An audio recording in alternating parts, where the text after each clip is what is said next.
السلام علیکم ورحمۃ اللہ وبرکاتہ۔ الحمدللہ وحدہ والصلاة والسلام علی من لا نبی بعدہ۔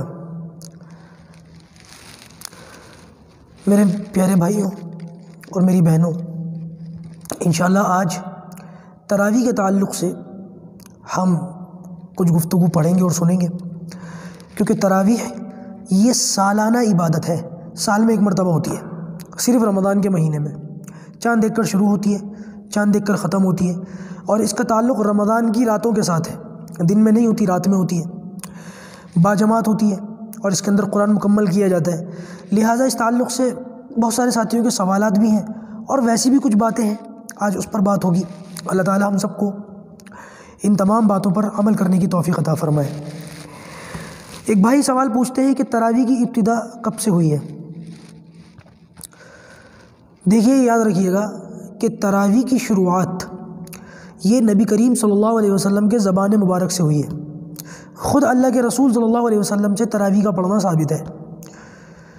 بڑی معروف روایت ہے، علماء اکثر بیان کرتے ہیں، اور آپ لوگوں نے کتابوں میں بھی پڑھا ہوگا کہ نبی کریم صلی اللہ علیہ وسلم رمضان کی راتوں میں مسجد نبوی میں ایک مرتبہ تشریف لائے اور صحابہ کو نماز پڑھائی۔ وہ نماز کون سی تھی؟ یہی نماز تھی۔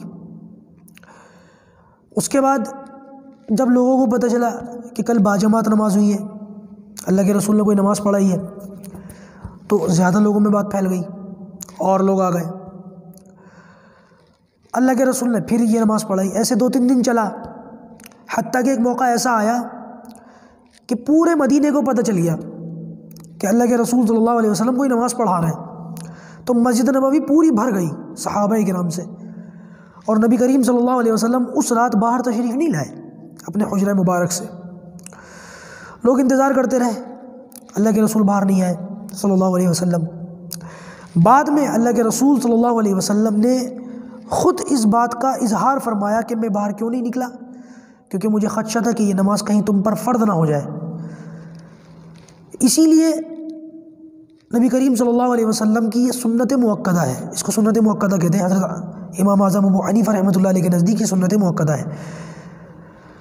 تمام مردوں پر، تمام عورتوں پر اس کا ادا کرنا ضروری ہے، ورنہ اگر یہ فرض ہو جاتی تو پھر اس کا چھوڑنے والا تارک فرض ہوتا، جیسے فجر اور عصر مغرب عشاء نمازوں کو چھوڑنے والا ہوتا، ویسے اس نماز کو چھوڑنے والا بھی اتنا بڑا ہی گنہگار ہوتا۔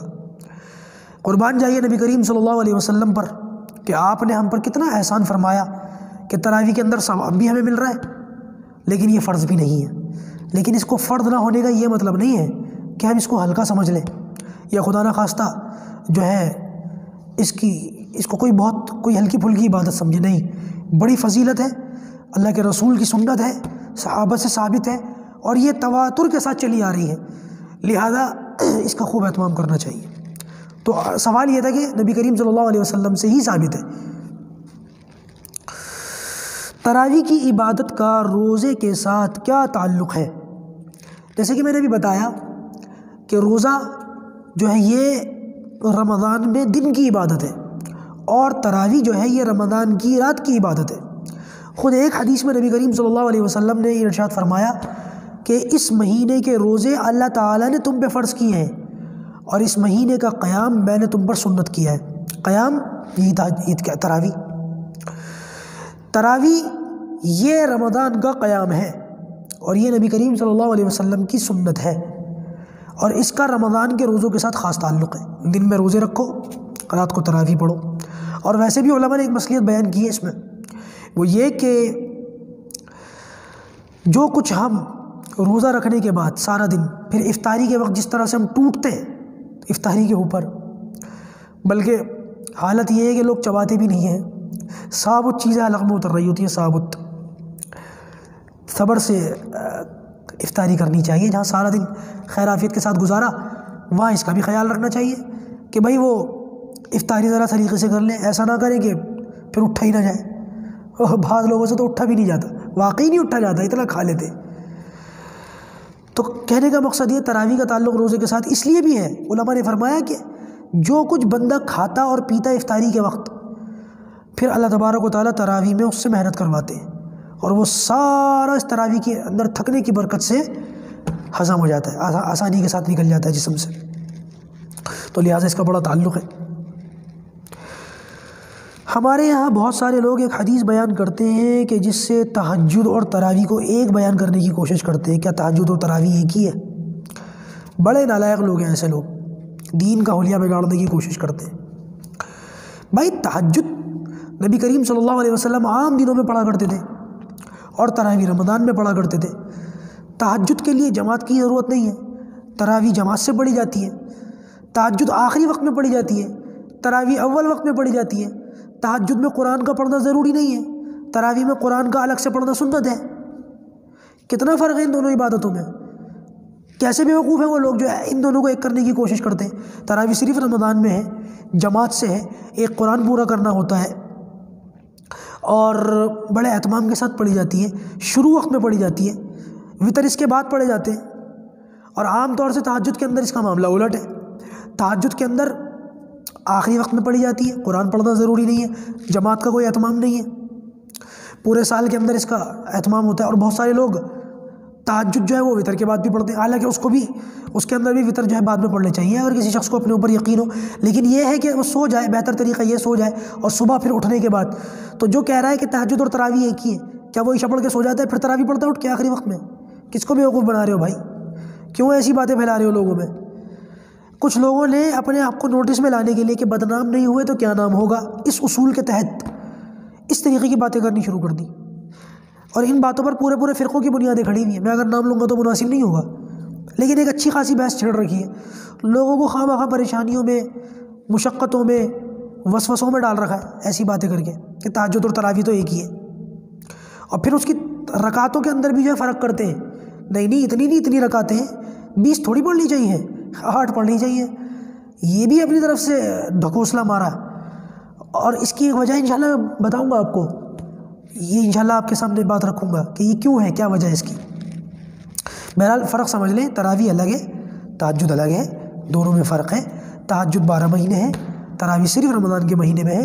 تہجد میں ختم قرآن نہیں ہوتا، تراویح میں ختم قرآن ہوتا ہے۔ تہجد میں جماعت نہیں ہوتی، تراویح میں جماعت ہوتی ہے۔ تہجد میں آخری وقت کا اہتمام اور تراویح میں اول وقت کا اہتمام، ٹھیک ہے۔ میرا بیماری کی وجہ سے روزہ چھوٹ گیا، تو روزہ چھوٹ گیا تو کیا تراویح بھی پڑھوں؟ بھائی ٹھیک ہے، اگر روزہ چھوٹ گیا تو بعد میں اس کی قضا کرنا، لیکن روزے کا چھوڑنے والا بھی تراویح پڑھے، جس نے روزہ نہیں رکھا وہ بھی تراویح پڑھے، روزہ نہ رکھنے والا بھی جو ہے تراویح کا اہتمام کرے۔ میرا لیے ایک الگ سا مسئلہ ہے، لیکن تراویح پڑھے۔ 8 رکعت تراویح پڑھنا کیسا ہے؟ وہی آ گیا نا مسئلہ جو بھی کہہ رہا تھا۔ چلو میں کہہ رہا تھا نا بعد میں سمجھاؤں گا، میں ابھی سمجھا دیتا ہوں کچھ پوائنٹس دے کر، تو میرے مسئلے کو میں سمجھتا ہوں کہ اچھا خاصا آپ لوگوں کو سمجھانے میں شاید میں کامیاب ہو گیا ہوں گا، لیکن ایک پوائنٹ اور دے دیتا ہوں۔ تراویح یہ جمع ہے ترویحہ کی، ترویحہ۔ اچھا، دوسری لینگویجز میں، دوسری زبانوں میں واحد یعنی کہ سنگولر اور ایک سے زیادہ پلیورل یہ ہوتا ہے، ایک کے لیے سنگولر اور ایک سے زیادہ کے لیے پلیورل یہ ہوتا ہے، لیکن عربی میں معاملہ دوسرا ہے۔ عربی میں ایک کے لیے واحد آتا ہے گرامیٹیکلی، اور ایک سے یعنی کہ 2 کے لیے الگ سے ایک اصول ہے، 2 کے لیے جو ایک سے زیادہ ہے اس کے لیے تثنیہ آتا ہے، اور 2 سے زیادہ کے لیے پھر پلیورل جمع آتا ہے۔ یہ چیز کسی اور زبان میں نہیں ہے، عربی میں ہے 1، 2 اور 2 سے زیادہ، دوسری زبانوں میں 1 اور 1 سے زیادہ۔ عربی میں 4 رکعتوں کو ترویحہ کہتے ہیں، ترویحہ کس کو کہتے ہیں؟ 4 رکعتوں کو۔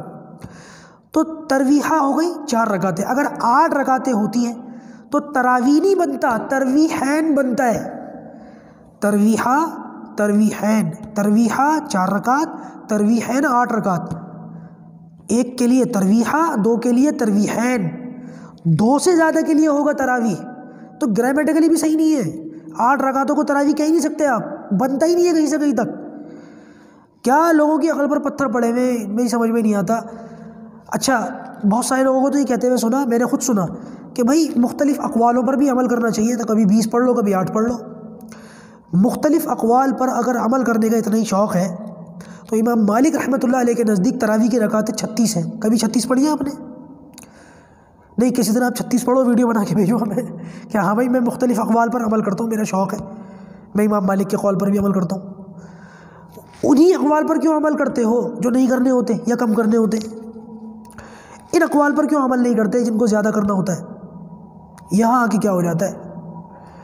تو پتہ یہ چلا کہ اقوال پر عمل کرنے کا شوق نہیں ہے، شوق صرف یہ ہے کہ کسی طریقے سے عبادت میں کوئی کمی آ جائے یا عبادت کرنے سے ہی بچ جائے، اور نام کیا دے دیا جائے؟ مختلف اقوال پر عمل کرنے کا۔ حالانکہ ڈھکوسلا ہے، ایسا کچھ بھی نہیں ہے۔ اور تراویح تو ویسے بھی 8 رکعت پر فٹ ہی نہیں بیٹھتا۔ اس سے پتہ یہ چلا کہ تراویح 8 رکعت سے تو کم زیادہ ہی ہے، یہ نہیں بنتا جو یہ لوگ کہہ رہے ہیں۔ اچھا، ایک بڑا اچھا لطیفہ ہے، میں نے کتاب کے اندر پڑھا تھا، وہ یہ کہ ایک شخص وہ ہے جو 20 رکعت پڑھتے پڑھتے مر گیا، اور دوسرا شخص وہ ہے جو 8 رکعت تراویح پڑھتے پڑھتے مر گیا۔ ایک شخص یہ ہے ساری زندگی 20 رکعت پڑھتا تھا، مر گیا۔ ایک شخص یہ ہے جو 8 رکعت پڑھتا تھا، مر گیا۔ اب فرض کریں دونوں اللہ تعالیٰ کے سامنے کھڑے ہوئے ہیں، اور اللہ تبارک و تعالیٰ اس سے پوچھتے ہیں 20 والے سے، ہاں بھائی تراویح تو 8 رکعت تھی، تو 20 کیوں پڑھتا تھا؟ پھر کہے گا یا اللہ 8 رکعت تراویح کے پڑھ لیے، باقی کے تو نفل بنا کے قبول فرما لے۔ جو 8 تراویح تھے وہ تو میں پڑھتا تھا نا، اس سے زیادہ نوافل کی شکل میں قبول کر لے میرے مالک۔ تو بہت ممکن ہے کہ اللہ تبارک و تعالیٰ اس کی 8 رکعت تو تراویح سمجھے اور باقی کی رکعت تو نفل بنا دے، یا نہیں بھی بنائے تو 8 تو ادا ہو گئی نا، زیادہ ہی ہوا، کم تو نہیں ہوا۔ اب اس کا نمبر آ گیا جو 20 نہیں پڑھتا تھا، 8 پڑھتا تھا۔ اگر اللہ تعالیٰ اس سے پوچھ لے کہ بھائی تراویح تو 20 رکعت تھی اور ہے ہی ہے، لیکن اللہ تعالیٰ کہہ رہا ہے ہاں بھائی تراویح تو 20 رکعت تھی، تو 8 کیوں پڑھتا تھا؟ بتاؤ یہ 12 کہاں سے لائے گا؟ اس کے پاس تو کوئی شکل ہی نہیں بنتی۔ تو بھائی تراویح سنت مؤکدہ ہے، امت کا اس پر اجماع ہے، چاروں اماموں کا اس پر، چاروں مسلک کا اس پر اتفاق ہے کہ تراویح 20 رکعت سنت مؤکدہ ہے۔ نبی کریم صلی اللہ علیہ وسلم کے زمانے سے چلی آ رہی ہے۔ حضرت عمر فاروق رضی اللہ تعالیٰ عنہ نے اس کو باقاعدہ جو ہے وہ جماعت کی شکل دی تھی، اس کی تفصیل بھی جو ہے وہ آپ کے سامنے سبق میں ہے۔ تو انشاءاللہ تراویح جو ہے وہ 20 رکعت پڑھیں گے اور با جماعت پڑھیں گے انشاءاللہ۔ تراویح کے امام کے لیے کون کون سی شرطیں ہیں؟ تراویح کے امام کے لیے وہی شرطیں ہیں جو 5 وقت کی نماز کے امام کے لیے ہیں، متقی ہو، پرہیزگار ہو، نماز کے مسائل سے واقف ہو، قرآن اچھا پڑھتا ہو۔ یہی کا یہی معاملہ تراویح کے امام کے لیے بھی ہے۔ اچھا ہمارا معاملہ کیا ہے؟ تراویح کے اندر جو وہ حافظ قرآن ہوتے ہیں وہ عام طور سے مسجد کے امام تو نہیں ہوتے، عالم بھی شاید ہر کوئی نہیں ہوتا، تو عام طور سے ان کی جو زندگیاں ہوتی ہیں وہ اتنی زیادہ دیندار والی نہیں ہوتی، بے دینی کی ہوتی ہیں۔ بلکہ اللہ حفاظت فرمائے، بہت سارے حفاظ کے اندر ہم نے تو یہ دیکھا کہ ساری زندگی پورا سال پینٹ شرٹ پہنتے ہیں، بال جو ہے وہ کہیں سے کٹے ہوئے، کہیں سے رکھے ہوئے، کبھی بالوں میں اسپائکس بنا لی ہے کبھی جو ہے وہ داڑھی تو رکھتے ہی نہیں، کبھی چھوٹی موٹی رکھ لی تو رکھ لی۔ اور کیا ہوتا ہے جب رمضان آتا ہے شب برات سے کچھ پہلے یا شب برات آنے کے بعد یہ تھوڑی سی داڑھی رکھ لیتے ہیں، تھوڑا سا خط رکھ لیتے ہیں، داڑھی نہیں ہوتی وہ، تھوڑا سا رکھ لیتے شیو، اور لباس تھوڑا درست کر لیتے ہیں، بال تھوڑے صحیح کر لیتے ہیں۔ اور یہ سلسلہ کب تک چلتا ہے؟ جب تک ان کی اپنی تراویح میں قرآن مکمل نہ ہو، جتنے بھی دن میں ان کو سنانا ہو، 10 12 دن میں، 15 دن میں۔ اور جیسے ہی ان کا قرآن مکمل ہوا یہ لوگ پھر اپنی اسی حالت پر آ جاتے ہیں، عید سے پہلے پھر وہی حالت، داڑھی صاف کر دیتے ہیں، پھر وہی بال کہیں سے رکھ لیے، کہیں سے کاٹ لیے، پھر وہی لباس، پھر وہی حلیہ، پھر وہی زندگی، پھر وہی طرز۔ ایسے حافظوں کے پیچھے تراویح پڑھنا مکروہ تحریمی ہے۔ ایسے حافظوں کے پیچھے اپنی تراویح کو خراب نہ کریں آپ۔ بہت سارے لوگ مروت میں ایسے حافظوں کے پیچھے تراویح پڑھتے ہیں، میرا بھتیجا، میرا بیٹا، ٹھیک ہے بھائی چاٹ لو، اس کے چہرے کو چاٹو گے، اس کے ہاتھوں کو چاٹو گے۔ اگر اس کی زندگی میں تقویٰ نہیں ہے، پرہیزگاری نہیں ہے، اور اس کی زندگی میں یہ چیزیں نہیں ہیں، کیا فائدہ اس سے؟ اگر آپ کو اپنے بیٹے سے، اپنے بھتیجے سے، اپنے بھانجے سے اتنی محبت ہے کہ اس کے پیچھے آپ تراویح پڑھنا چاہتے ہیں، تو اس محبت کا کچھ یہ بھی تو نتیجہ نکالیے کہ اس کی زندگی کچھ دینداری والی بنے۔ بے دینی کی زندگی گزارنے کا کیا فائدہ؟ محبت کی وجہ سے اپنی عبادت کو، اپنی محنت کو خراب نہ کریں آپ۔ اگر بھتیجا یا بھانجا یا بیٹا عمل کرتا ہے تب اس کے پیچھے تراویح پڑھیں، ورنہ ایسی محبت کو طاق میں رکھ کر آئیں آپ، کوئی فائدہ نہیں اس سے۔ تیز رفتار حافظ کے پیچھے تراویح پڑھنا کیسا ہے؟ اصل میں بات یہ ہے جو تراویح ہوتی ہے اس کے اندر سپارے پڑھے جاتے ہیں، 1 2 1.5 3، تو زیادہ سپارے پڑھنے کی وجہ سے عام نمازوں کے مقابلے میں اس پہ تھوڑی سی تیز رفتاری ہوتی ہے۔ اس کی اجازت ہے کہ تھوڑا سا معمول سے ہٹ کر تھوڑا زیادہ تیز رفتاری کے ساتھ پڑھ لیا جائے، لیکن اتنا زیادہ تیز رفتاری کے ساتھ پڑھنا کہ یعلمون اور تعلمون کسی کو کچھ سمجھ میں نہ آئے، اور ایسے ان کو جو ہے القاب دیا جائے، حافظ ریل، حافظ بلٹ ٹرین، حافظ ہوائی جہاز۔ قرآن مجید کا مذاق اڑانا ہو گیا یہ، معاذ اللہ۔ شاید میں زیادہ بول گیا ہوں، لیکن مجھے نہیں لگتا کہ میں زیادہ بول گیا ہوں۔ اتنا تیز پڑھنا، اتنا تیز پڑھنا، اتنا تیز پڑھنا، گڑ گڑ گڑ گڑ گڑ گڑ گڑ گڑ گڑ گڑ گڑ گڑ گڑ گڑ گڑ گڑ۔ بچنا چاہیے، توبہ کرنی چاہیے۔ پتہ یہ چلتا ہے کہ اعلان کر دیا جی 5 دن میں تراویح ہوگی، اور لوگ کھڑے ہوئے آرام سے ایسے آگے پیچھے ہو رہے ہیں، آنکھیں بند ہو رہی ہیں، سو رہے ہیں، بعض لوگوں کی آنکھ لگ جاتی ہے، بعض لوگ گر جاتے ہیں۔ 5 دن میں تراویح سنائے گا، ظاہر سی بات ہے پہلے دن میں 10 12 15 سپارے پڑھے گا۔ منع نہیں ہے 5 دن میں تراویح پڑھنا یا 3 دن میں تراویح پڑھنا، لیکن اس کا یہ مطلب تو کبھی بھی نہیں بنتا کہ قرآن مجید کو ایسے پڑھا جائے کہ اللہ حفاظت فرمائے روشنی کی رفتار سے، لائٹ، اسپیڈ آف لائٹ، ایسے، یہ مطلب نہیں ہے۔ پھر وہ ہمارے یہاں پرانی دلی میں سنہری مسجد، وہاں ہوتی ہے 5 دن کی تراویح، اور دور دور سے لوگ آتے ہیں وہاں تراویح پڑھنے، سڑکیں بند ہو جاتی ہیں، راستے وغیرہ سیل ہو جاتے ہیں۔ اب تو لاک ڈاؤن کی کیفیت، اب تو پتہ نہیں کیا ہو رہا ہے وہاں، لیکن عام دنوں میں یہی تھا، سڑکیں بھی جام ہو جاتی ہیں، مسجد بھر جاتی ہے، سڑکیں بھر جاتی ہیں، راستے بند کر دیے جاتے ہیں، اور حکومت کی طرف سے بھی وہاں گاڑیاں لگا کر کے راستے روک دیے جاتے ہیں۔ دلی کے اندر دریا گنج کے پاس سنہری مسجد کے نام سے ایک مسجد ہے، تو وہاں کیا ہوتا ہے، میں نے یہ منظر بچپن میں دیکھا تھا اپنے وقت میں، کہ لڑک پن تھا ہمارا، 12 15 سال کی عمر تھی، تب دیکھا تھا میں نے کہ کیا ہوتا ہے، جو لوگ وہاں تراویح پڑھنے آئے ہیں کیا کرتے ہیں، وہاں پر جیسے ہی نیت بندی اللہ اکبر، ان کو پتہ ہے کہ ابھی 1 رکعت میں سورہ بقرہ پڑھیں گے، حافظ صاحب کیا کریں گے، نیت نہیں باندھیں گے۔ اس سنہری مسجد سے جامع مسجد جو ہے ہماری، میرا گھر ہے یہاں جامع مسجد کے پاس، وہ تقریباً آدھا 1 کلومیٹر کا فرق ہے۔ یہ لوگ جو تراویح پڑھنے آئے ہیں نا، یہ وہاں چلے جائیں گے اوپر جامع مسجد، وہاں کیا ہو رہا ہے، کباب کھا رہے ہیں، کولڈ ڈرنک پی رہے ہیں، چوئنگ گم چبا رہے ہیں، پان کھا رہے ہیں، اور ان کو پتہ ہے کہ یہ آدھے گھنٹے میں یا پونے گھنٹے میں سورہ بقرہ ختم ہوگی۔ بڑے آرام سے ٹہلتے ہوئے اطمینان سے واپس گئے، اور رکوع ہونے سے پہلے اللہ اکبر۔ یہ کیا ہوا، یہ تو مکاری ہو گئی۔ قرآن مجید میں ہے ان المنافقین یخادعون اللہ وخادعهم واذا قاموا الى الصلاة قاموا کسالى، منافقوں کی علامت ہے کہ جب ان سے عبادت کے لیے کہا جائے، نماز کے لیے کہا جائے، سستی کرتے ہیں۔ تو آپ جو یہ کر رہے ہیں، کئی لوگ ایسا کرتے ہیں، 2 4 آدمی کی بات نہیں، 85 لوگ ایسا کرتے ہیں۔ جیسی 2 رکعت ہوئی، پھر دوبارہ نیت بندی، ان کو پتا ہے پھر یہ 2 2.5 سپارے پڑھیں گے حافظ صاحب، پھر چلے گا جامع مسجد یا کہیں اور ٹہل ٹال کر آ گئے۔ کون اتنے دیر کھڑا ہو، تو بھائی آیا کیوں ہے، بھائی یہاں پر کیوں بلایا، کسی نے تجھے بلایا یہاں پر، کیوں اپنی عبادت خراب کر رہا ہے، کیوں اپنے آپ کو جھوٹی تسلی دے رہا ہے، کیا فائدہ ان باتوں سے، نہیں کرنا چاہیے۔ اور یہ ہم نے تراویح، عام تراویح کے اندر بھی دیکھا، جہاں پر یہ سنہری مسجد کی صرف بات نہیں، جہاں پر کم دنوں میں تراویح ہوتی ہے، 5 7 دن 8 دن 10 دن، وہاں پر یہی ہوتا ہے، حافظ صاحب کھڑے ہوئے پڑھ رہے ہیں اور لوگ اپنے بیٹھے ہوئے پیر دبا رہے ہیں، وضو کرنے چلے گئے، استنجا کرنے چلے گئے، کچھ نہیں کرنے چلے گئے، ہوا کھانے چلے گئے، اور یا وہ بڑی عمر کے لوگ جو کہیں نہیں جا سکتے اور ان کو اس میں تراویح پڑھنی ہے، وہ بیٹھے ہوئے اپنے پیر دبا رہے ہیں، اپنا سر دبا رہے ہیں، اپنے ہاتھ دبا رہے ہیں، اور جیسے ہی حافظ صاحب نے رکوع کیا کھڑے ہو گئے۔ تو بھائی یہ طریقہ درست نہیں ہے۔ ہاں آپ کی رکعت مل جائے گی آپ کو، لیکن یہ طریقہ درست نہیں ہے۔ اگر آپ کے اندر ہمت نہیں ہے تو مت پڑھو آپ۔ میں ایک عالم صاحب کا واقعہ بتاؤں، انہوں نے کیا کیا، وہ لمبی تراویح پڑھانے کے جو ہے وہ مشہور تھے کہ لمبی تراویح پڑھاتے، لوگ دور دور سے آتے تھے ان کے پاس۔ انہوں نے کیا کیا، نیت باندھی، تو لوگوں نے سوچا یہ تو لمبی تراویح پڑھائیں گے، انہوں نے کیا کیا، 2 یا 3 آیتیں پڑھ کے، صرف 2 یا 3 آیتیں پڑھ کے رکوع کر دیا۔ اب جلدی سے لوگ کھڑے ہوئے، اوہو رکوع ہو گیا، نیت باندھی، رکوع میں چلے گئے۔ جب رکوع میں چلے گئے تو انہوں نے دوسری رکعت میں دونوں رکعتوں کا جتنا کنکلوژن تھا سارا دوسری رکعت میں ڈال دیا۔ اب کھڑے ہوئے، کوئی ایسے ہو رہا ہے، کوئی ایسے ہو رہا ہے نا، کوئی ایک پیر پہ ادھر کھڑا ہوتا ہے، پھر ایک پیر پہ ادھر کھڑا ہوتا ہے، یہ ہوتا ہے، اپنے پیروں کو آرام کرواتے ہیں۔ بھائی مشقت مت بناؤ اپنے اوپر، یہ مقصد نہیں ہے 10 دن کی تراویح کا۔ پڑھنا چاہتے ہو پڑھو، ہو سکتا ہے کسی کو سفر ہو، وہ جانا چاہتا ہو چلا جائے، لیکن اس کا یہ مقصد نہیں ہے کہ قرآن مجید کا معاذ اللہ مذاق بنا کے رکھ دیں ہم، ایسے نہیں کرنا چاہیے۔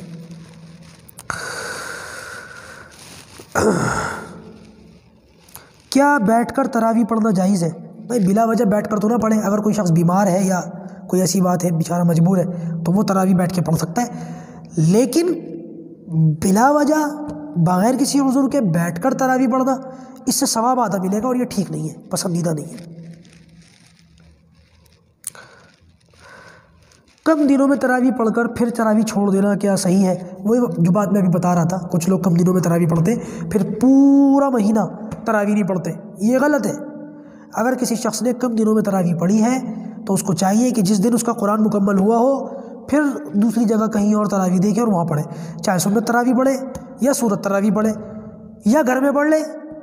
مطلب نا سے ہاں تو یہی ہے نا کہ گھر میں پڑھ لے، آج کے حالات میں تو ویسے بھی لوگ گھروں میں تراویح پڑھ رہے ہیں لاک ڈاؤن کی وجہ سے، مطلب کچھ تو کرے، یہ نہ کرے کہ بس سن ہو گیا، ہاں بھائی میری تو تراویح ہو گئی۔ بھائی تراویح نہیں ہوئی آپ کا قرآن ہوا ہے۔ تراویح چاند دیکھ کر شروع ہوگی، چاند دیکھ کر ہی ختم ہوگی، اور 10ویں 12ویں روزے کو یہ چاند جو ہے نہیں ہوتا، تراویح کا قرآن مکمل ہوتا ہے صرف۔ ایک چیز جو مجھے آپ کو بتانی تھی، اچھا وہ یاد آ گئی، پتہ نہیں میں بھول جاتا، وہ یہ کہ ہمارے یہاں ترویحہ 4 رکعت، جیسے میں نے کہا نا 4 رکعت کو ترویحہ کہتے ہیں، ترویحہ میں 4 رکعتوں کے بعد وہ پڑھا جاتا ہے سبحان الملک القدوس سبحان ذی الملک والملکوت۔ بہت سارے لوگوں کو یاد نہیں ہوتی، لوگ پوچھتے ہیں ہم کیا کریں، تو بھائی ویسے ہی سبحان اللہ کہہ لو اگر یاد نہیں ہے تو۔ اور بہت سارے لوگ جو پڑھتے ہیں ان سے غلطی یہ ہوتی ہے، اس میں ایک لفظ ہے سبحان ذی الملک والملکوت سبحان ذی العزت والعظمت، بہت سارے لوگ اس کو والعظمتی نہیں کہتے، والعظمتی کہتے ہیں، عظمتی کا لفظ غلط ہے یہاں پر، والعظمتی، وا کے اوپر آپ کو زبر ظاہر کرنا ہے، وا کو ساکن نہیں کرنا ہے، والعظمتی یہ غلط ہے، والعظمتی اس طریقے سے پڑھیے گا، پریکٹس کریں گے آ جائے گا، بہت آسان ہے۔ زبان پر لوگوں کے والعظمتی عظمتی چڑھا ہوا ہے، وہ یہی پڑھتے ہوئے نکل جاتے، اس سے بچنے کی ضرورت ہے، بڑی خطرناک غلطی ہے، عقیدے کا سوال ہے، یاد رکھیے گا۔ کیا رکوع کے وقت تک بیٹھے رہنا صحیح ہے؟ وہی بات آ گئی جو میں بھی کہہ رہا تھا، رکوع کے وقت تک بیٹھے رہنا نہیں بھائی، شروع سے پڑھو، غلط بات ہے، منافقوں کا عمل ہے۔ کیا حافظ صاحب تراویح پڑھاتے ہوئے بسم اللہ الرحمن الرحیم بلند آواز سے پڑھ سکتے ہیں؟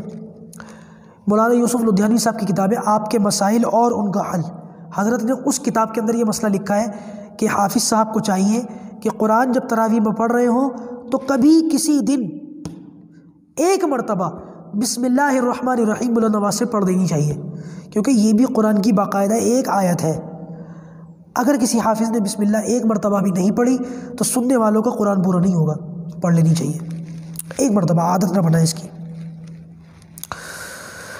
ختم والے دن کیا سورہ بقرہ کا پڑھنا آخری رکعت میں ضروری ہے؟ ہاں یہ ایک اچھا سوال ہے آپ کا کہ ختم والے دن جو سورہ بقرہ پڑھی جاتی ہے آخری رکعت میں، ہم نے دیکھا ہے کہ بہت سارے لوگ آخری رکعت میں، آخری 2 رکعتوں میں، پہلی رکعت میں قل اعوذ برب الناس پڑھ دیتے ہیں اور دوسری رکعت میں سورہ بقرہ کی 4-5 آیتیں پڑھ دیتے ہیں۔ بہت سارے لوگ تو یہاں تک کرتے ہیں کہ 18ویں رکعت میں قرآن مکمل ہو گیا، 19ویں رکعت میں سورہ بقرہ پڑھیں گے اور 20ویں رکعت میں سورہ صافات پڑھیں گے۔ تو اگر یہ عمل ضروری نہ سمجھا جاتا ہو، اس کو ضروری نہ سمجھا جاتا ہو تو کر لیں، لیکن اگر ضروری سمجھا جاتا ہو کہ نہیں ایسا کرنا کمپلسری ہے، اور اگر کوئی نہ کرتا تو اس کو جو ہے عجیب نظروں سے دیکھا جاتا ہے، اس نے تو یہ کام بھی نہیں کرا، تو پھر ایسی جگہ پر چھوڑنا ضروری ہے۔ ویسے آپ کر سکتے ہیں، لوگوں کو یہ پیغام جائے کہ قرآن مکمل ہونے کے بعد دوبارہ شروع ہوتا ہے، تو لہٰذا اس نیت سے پڑھ سکتے ہیں، ضروری نہ سمجھا جائے۔ ہمارے ہاں ایک حافظ صاحب نے تراویح پڑھاتے ہوئے دوسری رکعت میں اتحیات میں بیٹھنے کے بجائے تیسری رکعت میں کھڑے ہو گئے اور 4 رکعت پوری کر کے سجدہ سہو کر لیا، کیا اس طرح سے 4 رکعت صحیح ہو گئیں؟ مسئلہ یاد رکھیے گا، اگر کسی حافظ صاحب نے ایسا کیا کہ 2 رکعت پڑھی اور 2 رکعتوں کے بعد پھر وہ بیٹھے نہیں، اتحیات میں نہیں بیٹھے، تیسری جگہ کھڑے ہو گئے، غلطی ہو گئی، کھڑے ہو گئے اور پھر 4 رکعت پوری کر لی اور پھر سجدہ سہو کر لیا، تو اس صورت کے اندر علماء نے فرمایا 2 رکعت تراویح شمار ہوگی اور باقی کی جو 2 رکعت ہیں وہ نفل سمجھی جائیں گی، اس کو تراویح نہ گنا جائے۔ باقاعدہ یہ جو 4 رکعت ہوئی اس میں 2 رکعت تراویح ہے، 2 رکعت سنت ہے، 20 رکعت پوری کرے، ان 2 رکعت کو نفل شمار کرے، تراویح شمار نہ کرے۔ بعض تراویحوں میں بڑے مجمع ہوتے ہیں تو سجدے کا اعلان کرنا پڑتا ہے، کیا سجدے کا اعلان کرنا جائز ہے؟ پہلی رکعت میں یا دوسری رکعت میں سجدہ، ایسا کہنا ٹھیک؟ اچھا ہاں، دیکھیے یہ بات یاد رکھیے گا کہ جہاں پر بڑا مجمع ہو یا مجمع بڑا نہ ہو، چھوٹا ہو، لیکن لوگ بیچارے وہ جو ہے سیدھے سادھے ہو، عوام میں زیادہ پڑھے لکھے لوگ نہ ہوں، تو یہاں پر سجدے کا اعلان کر سکتے ہیں، سجدے کا اعلان کر سکتے ہیں بھائی دوسری رکعت میں سجدہ ہے، تاکہ لوگوں کو جو ہے الرٹ ہو جائے، لوگ ہوشیار ہو جائیں، ہاں بھائی دوسری رکعت میں سجدے میں جانا ہے۔ ایسا نہ ہو کہ آدھے لوگ سجدے میں آدھے لوگ رکوع میں۔ اس خدشے سے بچانے کے لیے آپ اعلان کر سکتے ہیں کہ بھائی فلاں رکعت میں پہلی رکعت میں سجدہ ہے یا دوسری رکعت میں سجدہ ہے، یہ ایک آسانی ہو جائے گی۔ ہاں اس کو بھی ضروری نہ سمجھا جائے، جیسے میں نے بھی بتایا ضروری سمجھنا غلط ہے کہ اگر اعلان نہیں کیا، لیکن بڑا مجمع ہو تو اعلان کر دینا مناسب ہے تاکہ لوگوں کے اندر یہ کمی نہ ہو۔ ایک لطیفہ مجھے یاد آیا اپنے بچپن کا۔ میں جب شروع میں تراویح سناتا تھا، میری عمر چھوٹی تھی، میں آپ کو ایک بات بتاؤں، میں اصل میں 7 سال کے اندر حافظ ہو گیا تھا۔ میرے استادوں کی محنت، میرے والد صاحب کی بہت محنت، اللہ ان کو جزائے خیر دے، اللہ ان کی جنت آسان فرمائے۔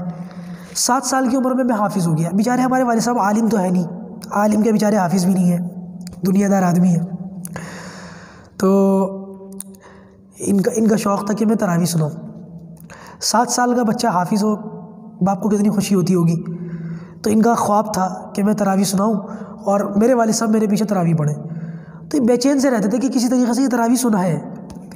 تو نابالغ تو تراویح نہیں پڑھا سکتا، ظاہر سی بات ہے، نابالغ تو امامت نہیں کر سکتا۔ تو جو میرے استاد تھے انہوں نے کہا بھائی اس کے بالغ ہونے کا انتظار کرو، 14-15 سال کا ہو جائے، بلاغت کی جو نشانی ہے وہ اس کے اندر آ جائے، پھر اس کو جو ہے تراویح کی اجازت ہوگی۔ تو 7 سال انتظار کرا میرے والد صاحب نے، 7 سال 8 سال۔ اصل جو بات میں بتانا چاہ رہا ہوں وہ یہ کہ میرے چھوٹی عمر میں حفظ کرنے کی وجہ سے شہرت ہو گئی تھی کہ ایک چھوٹا سا حافظ ہے۔ لوگ ہدیہ بھی دیتے تھے، پیسے بھی دیتے تھے، لوگوں کی اللہ کا فضل ہے کہ ایمان والوں میں قرآن سے نسبت رکھنے والے بچوں کا اتنا اکرام ہے کہ لوگ خدمت کرتے ہیں، ہدیے دیتے ہیں۔ بڑا خوش ہوتا تھا میں، تو چیزیں کھاتا تھا، چاکلیٹس کھاتا تھا، وہ دور یاد آتا ہے تو بڑی اچھا سا خمار سا آ جاتا ہے۔ تو 15 سال کی عمر میں جب میں بالغ ہوا، 14-15 سال کی عمر میں جب سنانے کا وقت آیا تو تب تک اچھی خاصی شہرت ہو چکی تھی، چھوٹا سا حافظ ہے۔ تو اس شہرت کی وجہ سے بہت سارے لوگ تراویح پڑھنے آئے پیچھے، حتیٰ کہ جو جگہ تراویح کے لیے دی گئی تھی وہ پوری بھر گئی۔ وہ ایک شادی ہال تھا پورا، جہاں پر ہزاروں لوگ شادی کے اندر شرکت کر لیں، اس کے اندر بھی جگہ بھر گئی۔ تو مجمع تھا بڑا، لاؤڈ اسپیکر میں تراویح ہوتی تھی، اور اس کا خیال رکھا جاتا تھا کہ ارد گرد کی جو تراویح ہیں ان کو لاؤڈ اسپیکر سے تکلیف نہ ہو، اس کا خیال رکھا جاتا تھا۔ لیکن مجمع کے بڑے ہونے کی وجہ سے جو ہے وہ لاؤڈ اسپیکر کا استعمال ہوتا تھا۔ تو اس کے اندر یہ بات ہوتی تھی کہ میں اعلان کرتا تھا پھر کہ بھائی پہلی رکعت میں سجدہ ہے، یہ میں اعلان کرتا تھا، مجھے یاد ہے پہلی رکعت میں سجدہ ہے، دوسری رکعت میں سجدہ ہے۔ اللہ کی شان، میرے والد صاحب کے ایک دوست، ان کو میں چچا چچا کہتا ہوں، آج بھی ہیں، ان کے برابر میں ایک شخص ایسے آ کے کھڑے ہو گئے جنہوں نے شاید اوور افطاری کر رکھی تھی، اوور، اور ہر جو ہے وہ 2-2.5 منٹ کے بعد ڈکار لے، ہر 2-2.5 منٹ کے بعد ڈکار لے۔ اچھا میں کیا کرتا تھا، میں اسپیکر میں اعلان کرتا تھا بھائی پہلی رکعت میں سجدہ ہے، تو جو میرے چچا ہیں وہ دوبارہ اس اعلان کو دہراتے تھے بلند آواز سے، بھائی پہلی رکعت میں سجدہ ہے، اس طریقے سے یہ ہوتا تھا۔ تو اس دن چچا کے برابر میں کوئی صاحب زیادہ افطاری کر کے آ گئے اور ڈکار پر ڈکار لیے جا رہے ہیں، ڈکار پر ڈکار لیے جا رہے ہیں۔ تو میں نے اعلان کیا کہ بھائی دوسری رکعت میں سجدہ ہے، تو چچا نے اپنی عادت کے مطابق اعلان کو دہرانے کی کوشش کی، تو زبان سے نکل گیا دوسری ڈکار میں سجدہ ہے۔ تو وہ جو برابر میں ڈکاریں لے رہے تھے انہوں نے بڑے غصے سے چچا کو دیکھا، اور سارا مجمع جو ہے وہ اس پر ہنس پڑا۔ زندگی کی یادگار رہ گئی یہ، اس مسئلے پر مجھے یاد آ گیا، میں نے آپ کے ساتھ بانٹ لی یہ بات، ہنسی آ گئی سب لوگوں کو، مجھے بھی ہنسی آ گئی۔ ہوتا ہے، اللہ تعالیٰ ایسی باتیں بنائے، ایسی یادگار بنائے ہم لوگوں کی۔ تو اپنے بچوں کو قرآن حفظ کراؤ، بچپن کے اندر سکھاؤ، یہ ساری باتیں ہوتی ہیں، پھر ایسے اتفاق ہوتے ہیں، ایسے ہنسی مذاق بھی ہوتے ہیں، اللہ تعالیٰ ہمیں عمل کی توفیق دے۔ اچھا بھائی، تراویح کے بیچ میں وقفہ کتنا ہونا چاہیے؟ بھائی وہی 4 رکعتوں کے بیچ میں وقفہ ہوتا ہے، اس میں تسبیح بھی پڑھتے ہیں۔ بہت سے علماء نے تو یہاں تک کہا جتنی دیر 4 رکعت پڑھنے میں لگی ہے وقفہ بھی اتنا ہی ہونا چاہیے۔ لیکن ظاہر سی بات ہے ہمارے یہاں تو جو ہے آدھے گھنٹے 4 رکعت میں لگ جاتے ہیں، 1 گھنٹہ بھی لگ جاتا ہے لمبی تراویح پڑھنے والوں میں، تو پھر وہ 1 گھنٹے کا وقفہ کریں گے تو پبلک کہے گی ٹھیک ہے تم کھڑے رہو، حافظ صاحب اکیلے، ہم نہیں آئیں گے کل سے۔ تو ضرورت اس بات کی ہے کہ اتنا تھوڑا وقفہ کر لیں کہ بس نمازیوں کو تھوڑا سا آرام مل جائے، وہ دعا پڑھ لیں، کوئی پانی پینے والا ہو تو پانی وانی پی لیں، بس اتنا وقفہ کر لیں، کوئی مسئلہ نہیں ہے۔ اچھا بھائی، میری تراویح کی کچھ رکعتیں نکل جائیں تو میں پہلے وطر پڑھوں یا وطر پڑھنے کے بعد پہلے وطر پڑھوں یا پہلے تراویح پڑھوں؟ اگر کسی شخص کے مان لیجیے مسجد میں دیر سے آیا بیچارہ، یا کسی وجہ سے نماز پڑھنے میں دیر ہو گئی یا کچھ بھی ہوا، 2 رکعتیں 4 رکعتیں چھوٹ گئیں، چھوٹنے کے بعد اس نے امام کی جو ہے وہ 5ویں رکعت تھی یا 3ری رکعت تھی، اور ان کی بیچاروں کی پہلی رکعت تھی. انہوں نے امام کے ساتھ جماعت سے 16 رکعتیں پڑھی ہیں یا 18 رکعتیں پڑھی ہیں. کہنے کا مطلب یہ ہے کہ 2-4 رکعتیں چھوٹ گئی ہیں. اب لوگ کھڑے ہو رہے ہیں، وطر پڑھ رہے ہیں، تو اب یہ اپنی جو 2 یا 4 چھوٹی ہوئی رکعتیں وہ پڑھیں یا وطر پہلے پڑھیں. تو علماء نے فرمایا ان کو چاہیے کہ پہلے جماعت سے وطر پڑھ لیں، اور وطر پڑھنے کے بعد جو 2 یا 4 رکعتیں ان کی چھوٹی ہوئی تھی بعد میں ان رکعتوں کی جو ہے ان کو دہرا لیں.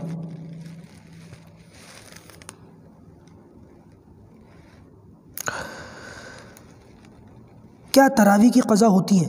بھائی اگر کسی شخص کی تراویح چھوٹ گئی تو صبح صادق سے پہلے پڑھ لیں. اگر وہ صبح صادق کا وقت نکل گیا اور روزہ لگ گیا اگلے دن کا تو پھر تراویح نہیں ہے، تراویح کی قضا نہیں ہے، وہ توبہ استغفار کرے. اگر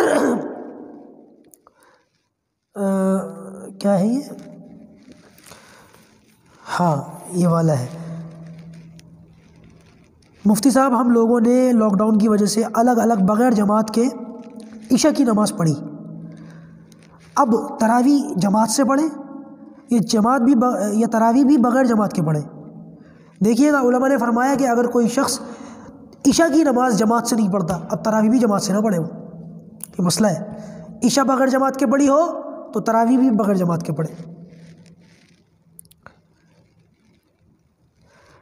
اگر کوئی شخص تراویح سے پہلے وطر پڑھ لے تو کیا اس کے وطر ہو جائیں گے؟ یہ وطر تراویح کے بعد پڑھنا ضروری ہے. وطر اگر پہلے پڑھ لے تب بھی وطر ہو جائیں گے، لیکن افضل اور بہتر یہ ہے کہ وطر بعد میں پڑھے. اگر مجمع بڑا ہو اور امام کی آواز پیچھے نہ آتی ہو تو کیا تب بھی ثواب ملے گا؟ جی ہاں، تب بھی ثواب ملے گا. آواز نہ آتی ہو امام کی، خاموش کھڑے رہے، تب بھی ثواب ملے گا انشاءاللہ. کیا تراویح میں قرآن دیکھ کر پڑھنا جائز ہے؟ نہیں، تراویح میں قرآن دیکھ کر پڑھنا صحیح نہیں ہے. اگر کوئی حافظ تراویح میں قرآن آگے رکھ کر دیکھ کر پڑھتا ہو نماز ٹوٹ جائے گی، نہ پیچھے والوں کی ہوگی نہ اس کی ہوگی. نابالغ بچہ پیچھے کھڑا ہو کر حافظ کی غلطی نکال سکتا ہے؟ ہاں نکال سکتا ہے. میں نے جیسے بتایا نا، میں 7 سال کا حافظ ہو گیا تھا، تو بالغ ہونے تک میں نے خالی انتظار نہیں کیا. جو میرے استاد تھے جنہوں نے مجھے قرآن پڑھایا پرانی دلی میں چتلی قبر پر جو چمڑے والی مسجد ہے، اس کے امام صاحب حضرت مولانا منور صاحب، بلال مسجد کے نام سے مشہور ہے. وہ مسجد چمڑے والی مسجد کے نام سے مشہور ہے، اصل نام اس کا مسجد بلال ہے. وہاں میں نے پڑھا تو مولانا کے تصور سے ہی خوف آ جاتا تھا، ڈر کے مارے جو ہے پسینے چھوٹ جاتے تھے. جنہوں نے ہماری غلطیاں نکال کے ہمیں پڑھایا، تراویح میں ان کی غلطیاں نکالتے تھے اور ڈرتے بھی تھے کہ پتہ نہیں کس بات پہ یہ ناراض ہو جائے. حالانکہ ناراض نہیں ہوتے تھے. ہمارے مولانا جو ہے بہت اچھے ہیں، آج بھی حیات ہے، اللہ تعالیٰ ان کو صحت تندرستی دے. انہوں نے ایسا اچھا قرآن یاد کرایا کہ آج تک وہ قرآن ذہن سے نہیں نکلا، اللہ کا فضل ہے. تو ہم میں نابالغ تھا اور نابالغی کی حالت میں ان کی غلطیاں نکالتا تھا، تو نابالغ سامع جو ہے وہ غلطی نکال سکتا ہے. کیا حافظ کے پیچھے قرآن دیکھ کر تراویح پڑھنا جائز ہے؟ نہیں، یہ جائز نہیں ہے. تراویح جو ہے اس طریقے سے نہیں ہوتی. نماز کے طریقے سے پڑھیں، قرآن ہاتھ میں لے کر کے دیکھ کر کے نہ پڑھیں. عورتیں بھی تراویح پڑھیں؟ دیکھیے میں نے جیسے بتایا تھا شروع میں ہی کہ امام اعظم ابو حنیفہ رحمۃ اللہ علیہ کے نزدیک تراویح کی جو نماز ہے وہ مردوں پر بھی سنت موقدہ ہے، عورتوں پر بھی سنت موقدہ ہے. عورتیں عام طور سے اس میں غفلت برتتی ہیں، یہ نہیں کرنا چاہیے، غلط بات ہے. کیا عورتیں با جماعت تراویح پڑھ سکتی ہیں اگر ان کی امام بھی عورت ہی ہو اور عورت حافظ قرآن ہو؟ نہیں، عورت اگر حافظ قرآن ہو تو وہ قرآن کو یاد کرنے کی کوئی اور شکل بنائے، دیکھ کر کے پڑھے یا دور بنائے کسی حافظہ عورت کے ساتھ. لیکن عورت کا امام بننا اور عورتوں کا اس کے پیچھے جماعت کرنا، یہ دونوں شکلیں درست نہیں ہیں، اس سے بچنے کی ضرورت ہے. عورتوں کی جماعت جائز نہیں ہے. کیا رمضان کے بعد تراویح پڑھ سکتے ہیں؟ نہیں بھائی، تراویح رمضان کا خاصہ ہے، رمضان کے بعد تراویح پڑھنا اس کی اجازت نہیں ہے. چلیے انشاءاللہ انہی سوالوں پر ہم اپنی بات کو ہی مکمل کرتے ہیں. جو کہا گیا سنا گیا، پروردگار ان باتوں پر ہم سب کو عمل کرنے کی توفیق عطا فرمائے. وآخر دعوانا الحمدللہ رب العالمین.